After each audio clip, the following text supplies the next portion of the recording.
Hello and welcome to Heartwarming Hub, a place on the internet where I talk about wholesome and heartwarming things I found.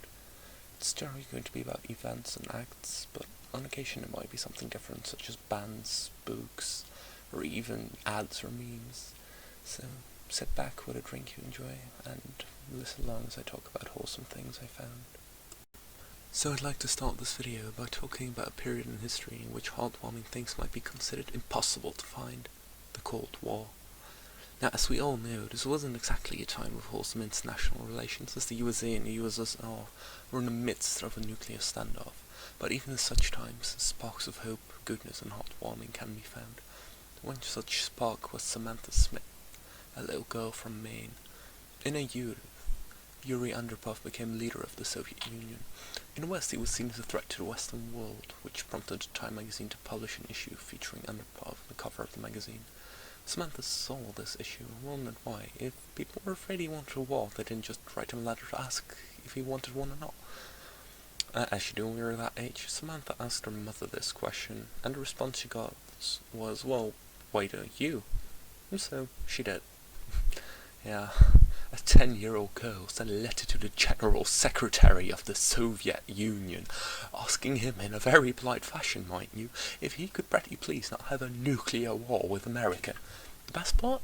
She got a response from that General Secretary who, may I remind you, was leading the country engaged in a Cold War with Samantha's country. Yeah, I'm just gonna read her letter and Andropov's response to you because, oh god damn, this is beautiful.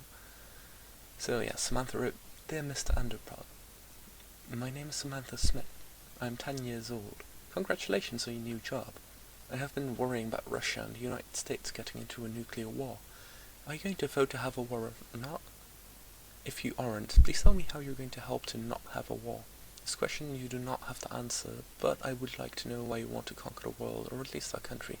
God made the world for us to live in together in peace and not to fight. Sincerely, Samantha Smith. I'm impressed. Very, very impressed. Seriously, this 10-year-old has more guts in a pinky finger than I have in my entire body.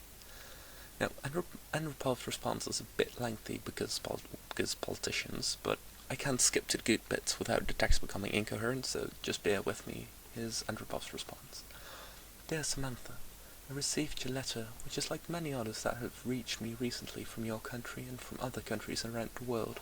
It seems to me, I can tell by a letter, that you're a courageous and honest girl, resembling Becky, the friend of Tom Sawyer, in the famous book of your compatriot Mark Twain. This book is well known and loved in our country by all boys and girls. You write that you're anxious about whether there will be a nuclear war between our two countries, and you ask, are we doing anything so that war will not break out? Your question is the most important of those that every thinking man can pose. I will reply to you seriously and honestly. Yes, Samantha, we in the Soviet Union are trying to do everything so that there will not be a war on Earth. This is what every Soviet man wants. This is what the great founder of our state, Vladimir Lenin, taught us. Soviet people know well what a terrible thing war is. 42 years ago, Nazi Germany, which strove for supremacy over the whole world, attacked her country, burned and destroyed many thousands of her own towns and villages, killed millions of Soviet men, women and children. In that war, which ended with our victory, we were in alliance with the United States. Together we fought for the liberation of many people from the Nazi invaders. I hope that you know about this from your history lessons in school. And today we very much want to live in peace, to trade and cooperate with all our neighbours on Earth, those far away and those nearby, and certainly with such a great country as the United States of America. In America and in our country there are nuclear weapons, terrible weapons that can kill millions of people in an instant. But we do not want them to ever be used. That's precisely why the Soviet Union solemnly declared to the entire world that never, never will it use nuclear weapons first against any country. In general, we propose to discontinue further production of them and to proceed to the abolition of all the stockpiles on Earth. It seems to me that this is a sufficient answer to your second question. Why do you want to wage war against the whole world, or at least the United States? We want nothing of the kind. No one in our country, neither workers, peasants, writers nor doctors, neither grown-ups nor children, nor members of the government want either a big or a quote-unquote little war. We want peace. There is something that we are occupied with. growing wheat, building and inventing, writing books, and flying into space. We want peace for ourselves and for all the peoples of the planet, for our children, and for you, Samantha. I invite you, if your parents will let you, to come to our country, the best time being this summer. You will find out about our country, meet with your contemporaries, visit an international children's camp, Artec, on the sea, and see for yourself. In the Soviet Union, everyone is for peace and friendship among peoples. Thank you for your letter. I wish you all the best in your young life. Yuri Andropov. So yeah, a little American girl sent a letter to the leader of the Soviet Union asking him to not have a war, and as a result she got invited to what's essentially the geopolitical equivalent of a slumber party.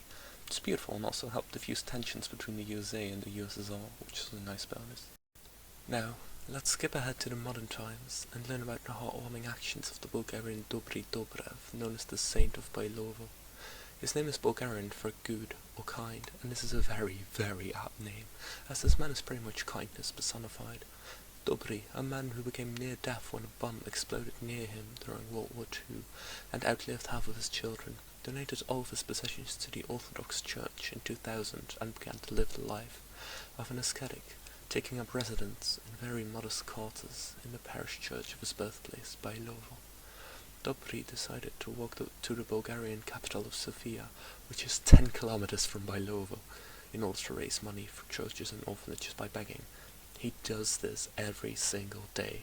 He doesn't even keep any of the money he raises, as he lives with his monthly pension of 80 euros. Yeah, just to drive home how charitable this man is, let me read to you some of his donations. 10,000 Bulgarian lev, or 5,000 euros, to the St. Cyril and Methodius Parish Church in his native Bailovo. 25,000 Bulgarian lev, or 12,500 euros, for the restoration of the Eleshnishki Monastery Mother Mary, located to the east of Sofia, and the local church in the village of Gornokomartsky. And 35,700 Bulgarian lev, or about 20,000 euros, for the Cathedral of Alexander Nevsky in Sofia, which is the biggest donation in the known history of the over 100 years old cathedral. Certainly, if anyone deserves the title of saint, it's this guy. Anyhow, that's it for this episode. I hope your heart is warmed and you're reminded of the good in this world. If you were happy when you stopped listening, I hope you're even happier. And if you were sad, I hope you feel a little bit better. Have a great day. Until next time. Remember that you can warm someone's heart too.